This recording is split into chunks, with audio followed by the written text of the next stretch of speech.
Thank you. So, I've been asked to speak on this very interesting topic. So, I thank the organizers for having me on this beautiful Sunday morning to talk about vitamin D going beyond the bones. Was it all just a hype? We are looking at a balanced view of the current status of vitamin D.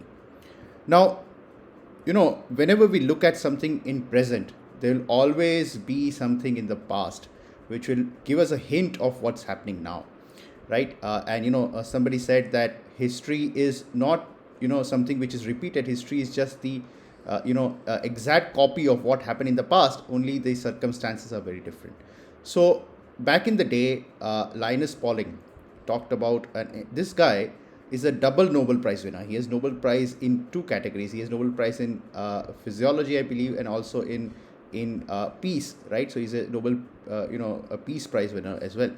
And when a double Nobel Prize winner talks about something, we always stand up and listen, right? Don't we? So he talked about many years back about vitamin C, and he said vitamin C is the cure for everything from common cold and flu to cancer.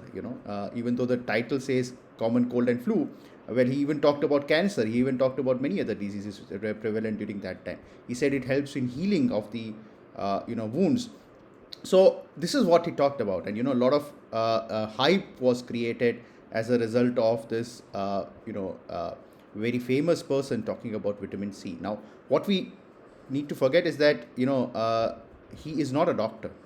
He is a Nobel Prize winner in chemistry, and he's a Nobel Peace Prize winner, but he's not a Nobel Prize winner in medicine, right? He is not a qualified doctor. So just like you had the era where today's era where you have a lot of experts on other subjects talk about other subjects, same way this is what has happened in the past as well. So eventually down the line, vitamin C did prove to have its benefits, but it was not what people like to call it as a panacea. There is no panacea, right? We need to accept that nothing cures all. Nothing cures all ills of the society, of all of the body, of the health. Every disease has its own nuance. So there is no solution for all remedies or all difficult diseases, right? So we need to understand this. And vitamin D is no panacea. It is not, right? Just like you had vitamin C in the 1900s, you have vitamin D in the 21st century. So it's the same thing. It's a history being repeated itself, right? And vitamin D, though has its benefits, is has limited benefits, and it's not a cure for all disease. So to prescribe every Tom, Dick, and Harry and Sally vitamin D would be wrong. I think we need to really look at the evidence and prescribe accordingly. So this is a huge topic, and if I go on to talk about everything under the sun, about vitamin D, I think it will take me a whole day. So what I've done is I have selected questions which people want to know, which common public want to know, which your patients want to know, instead of looking at things which are very in a very narrow sphere of influence. So how does one really look at what people are asking and what people are searching? So you look at Google questions, right? You look at Google Baba, and there are ways in which you can look at what people are asking. So we looked at the Google data and the questions which people are asking regarding vitamin D. So we looked at that, and that is where what we are going to really discuss in the rest of the presentation. Okay, so the first topic which people really are interested in is the relationship between vitamin D and diabetes.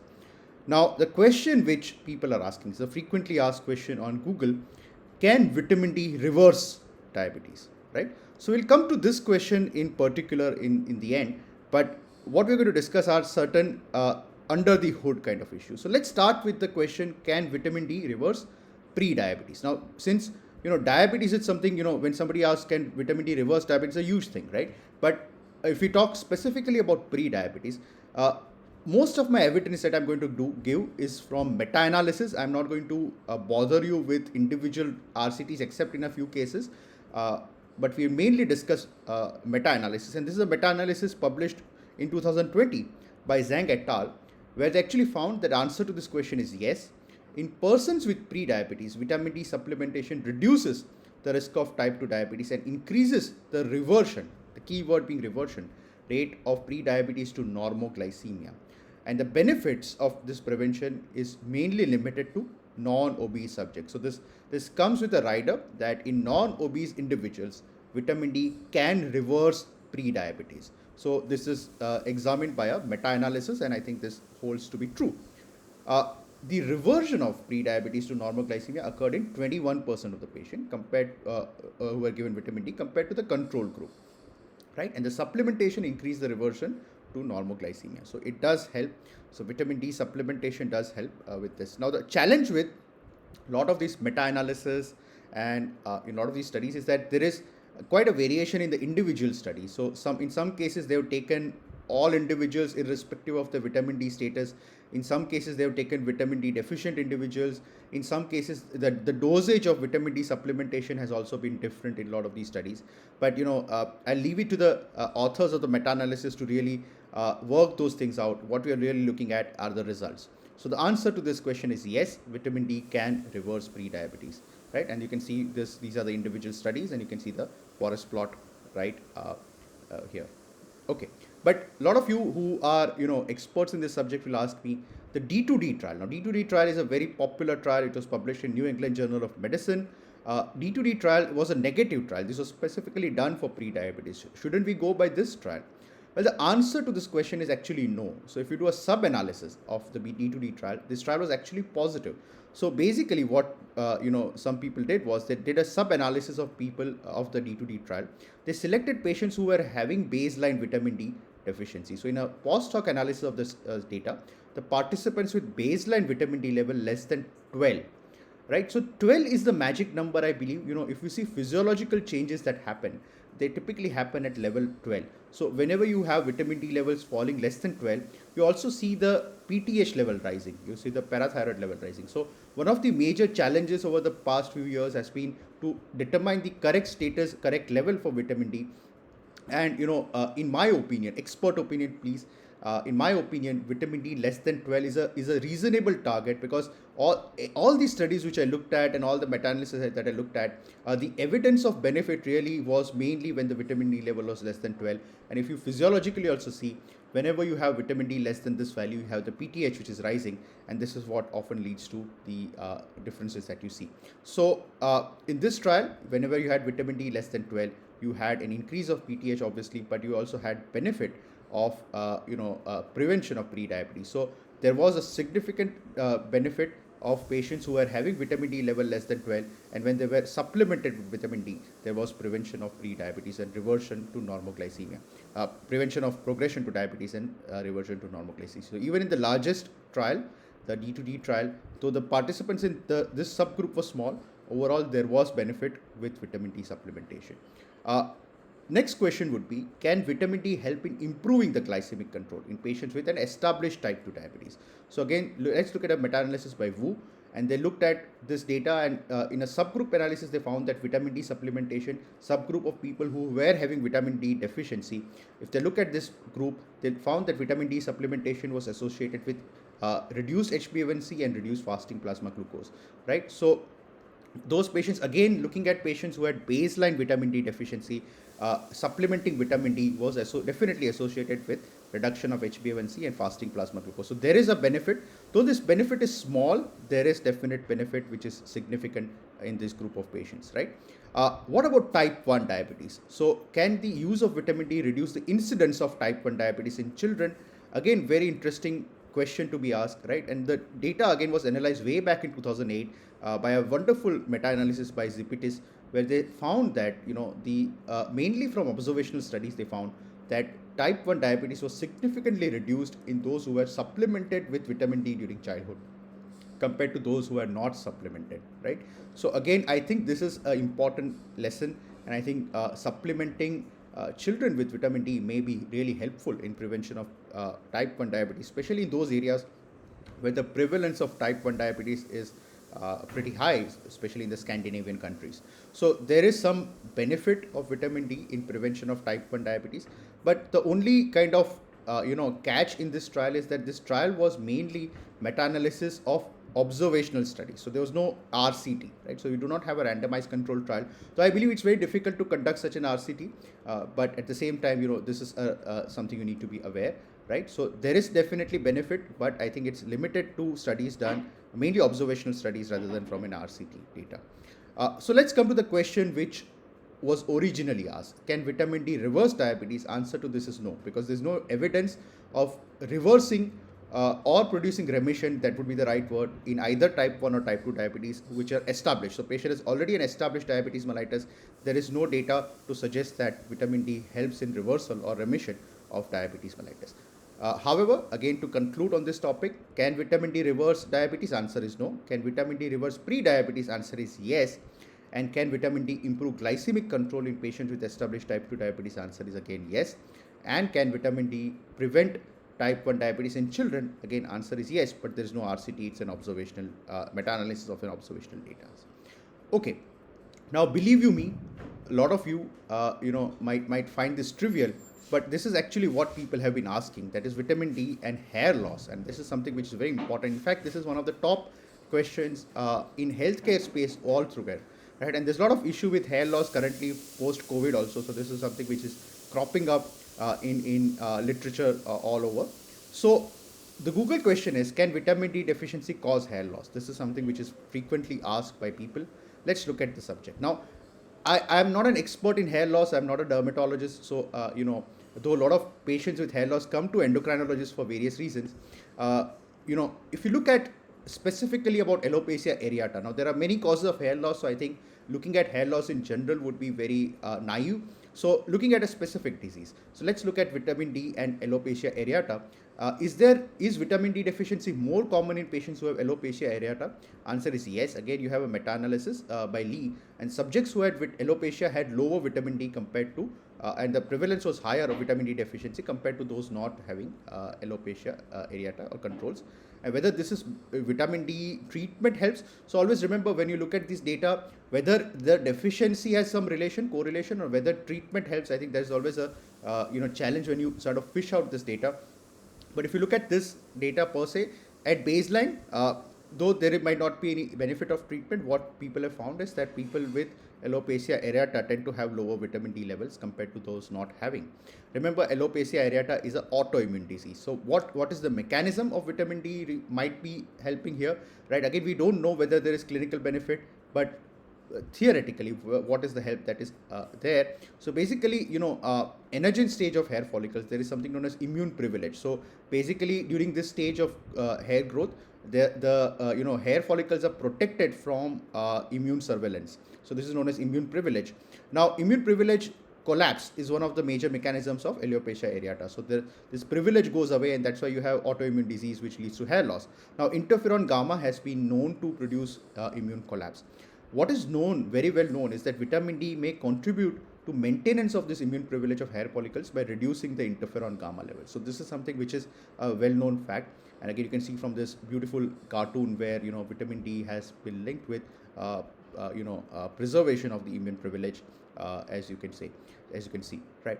Now, this is very interesting. So again, when you had this theoretical concept, people really wanted to convert this into treatment. So there is a development of something known as calcipotriol, which is a vitamin D analog, and this is available in a topical form. And this topical, calcipotriol has been shown, at least in preliminary studies, to show a potential therapeutic benefit in alopecia. Though results were mainly inconsistent and small, there were smaller studies. There is some potential here. So this is something which could be potentially used. Now, actual vitamin D supplementation has no data, right? But if you see the topical preparation, there is some benefit with vitamin D supplementation.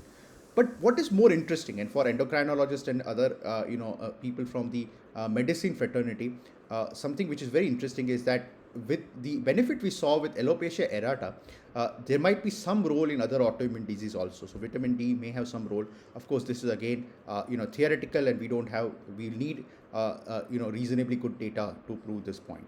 So to conclude about alopecia, can vitamin D deficiency cause hair loss? Well, in general, we don't know, but if you talk about alopecia areata, there is some association, but association does not always mean causation. So this has to be kept in mind.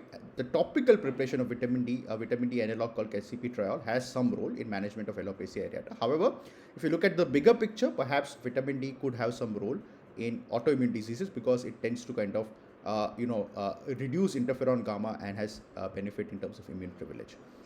Let's look at obesity. So, vitamin D and obesity, is there a link between vitamin D and obesity? And sorry.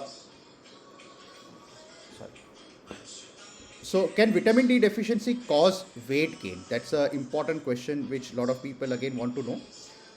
So, let's look at again the under the hood issues here. So, do obese people have less vitamin D levels? Let's start with that question. And again, this is a meta analysis by Pereira Santos. They found that the prevalence of vitamin D deficiency was higher in obese subjects compared to eutrophic subjects. So, this is again a very well known fact. Now, why this is so again is again an area of debate, but mainly it has been thought that it is because of volumetric dilution leading to greater volumes of fat, serum, serum, liver, and muscle, and because of that, there is more dilution of vitamin D. Remember, vitamin D is a fat-soluble vitamin, so there is more of spreading out of vitamin D to these tissues, leading to lower circulating vitamin 25-hydroxyvitamin D level. So that is the one thing, and of course there are many other theories. Perhaps obese people tend to have adverse dietary habits leading to and less sunlight exposure leading to lower vitamin D. Perhaps there is an impaired hepatic 25 hydroxylation because of fatty liver. Volumetric dilution we already saw. There could be difference in gene expression leading to obesity per se, and vitamin D sequestration may be more. So all these things may be perhaps theories why vitamin D deficiency is more common in obese subjects compared to non-obese subjects. But does vitamin D per se produce obesity? Probably not. Again, we do not have any specific data on this area, and we need to again examine this further. But does vitamin D contribute to obesity? Answer is yes. Why does it this indirectly? So vitamin D has definitely linked with depression, which in turn has been linked with obesity. So there's an indirect evidence, and again, vitamin D deficiency is associated with reduced muscle strength. Pardon me for this. So vitamin D deficient patients tend to have proximal muscle weakness and lower muscle strength. Now, what about the link between vitamin D and depression? Again, a lot of this is a frequently Google question.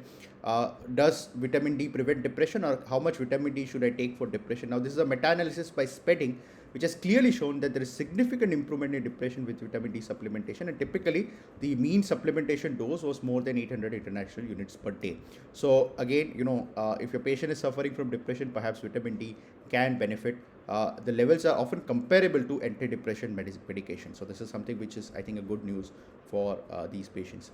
Vitamin D, does it improve muscle strength? Again, there is good data for that. There is definitely it has been found that muscle strength improvement is it's seen in patients, specifically those with vitamin D levels less than 30 nanomoles per liter.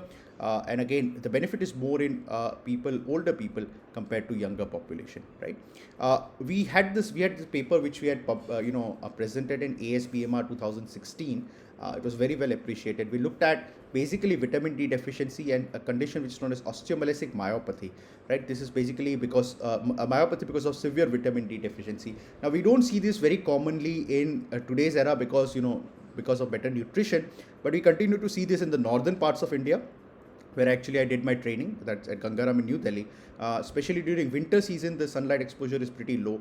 And because of that, you do see a lot of vitamin D deficiency and osteomyelitic myopathy. So we actually found this small study. We found good correlation between vitamin D and osteomyelitic myopathy, and we actually found some benefit with some improvement in treatment as well. So this is something which is very interesting area, and I think future researchers could really look at this in a specific way, because this is again a tropical, perhaps an Indian problem, especially in the northern parts of India where this issue is more common.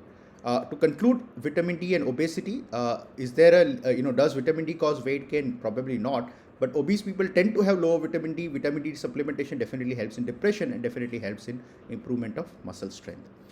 Now, there are other topics. I've just briefly touched through them. These are questions which people have not asked, but which I think doctors often ask and people should have asked, I think, in fairness. So, are people with vitamin D deficiency more likely to develop COVID-19 infection? Again, there is a study by Teshome where they found that vitamin D deficiency, patients with vitamin D deficiency were 80% more likely to acquire COVID-19 infection. So, we were talking about immune boosters, and I think there's a lot of area here, but I think vitamin D is a good, medication perhaps, or a good supplement to use in patients, if you're worried about COVID-19. So this is something, you should consider keeping your vitamin D levels good.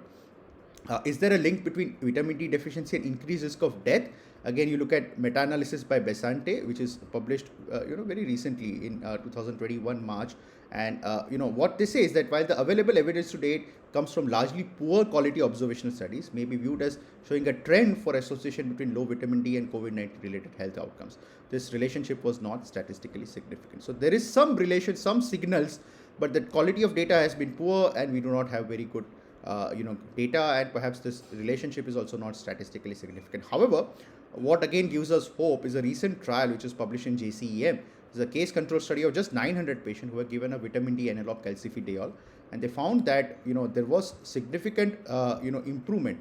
So this intention to treat analysis 21, there is 4.7% of patients treated with calcifediol at admission died compared to 15% who were not treated. So there is some definitely statistically significant benefit with this agent. So in hospitalized patient with COVID-19, calcifediol may have reduced ICU admission and mortality. So I think this is something we should be looking at.